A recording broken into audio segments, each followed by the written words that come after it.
Your Excellency, those a bit belatedly, but since you beckon us to be here, I'm rather turning it around. We graciously welcome you, sir, to our first meeting as the Standing Committee of the National House of Chiefs.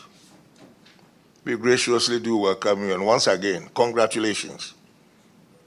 You've done well, and as majority of us anticipated, that you go through our normal constitutional provisions, etc., etc., Ghana is safe. We thank you again for that. There's peace prevailing in the kingdom. If the outgoing illustrious president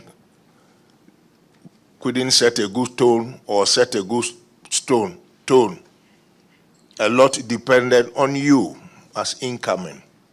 Fortunately for Nananum and our respective kingdoms, you graciously also extended your arm with good, ample opportunity for you to meet the president, outgoing president, and the two of you together, everything prevailed calm for Mother Ghana. We thank you once again for that. This is an important and impromptu meeting with just someone else, but as you touched on, we shall reserve a lot of the detailed discussion because there's a lot to be done.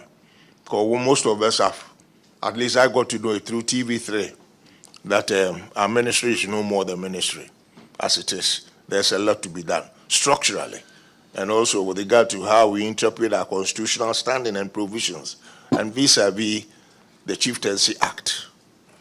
What is most important to most of us is right down from the word go.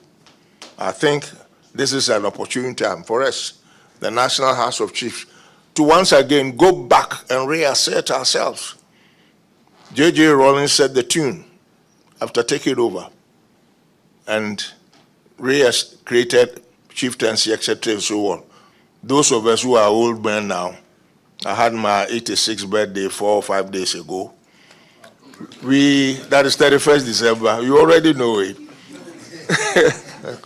He re-established the Secretariat under National House of Chiefs, the then president, etc. So we had direct control, direct negotiations, dealings with the presidency, till subsequently other leaders changed it.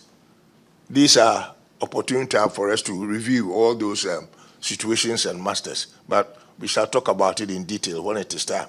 And then also, what is so vital to us is the standing and the role of our staff. If we go back to the parent law, constitution, it is Our Excellency the President that ought to provide staffing for the National House of Chiefs, regional houses of chiefs to work and tick properly. Nowhere does anybody encounter civil service commission, whatnot. They stay in Accra over here and sit over here, and they can go over our head and promote somebody from Kumasi just to cite that off the record without our knowing or hearing anything about it.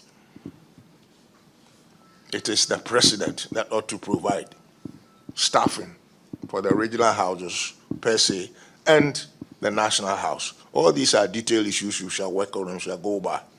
And then you also graciously hinted about some portions of the Constitution that ought to be touched on, amended, molded, and whatnot to make it a living document. We are graciously ready.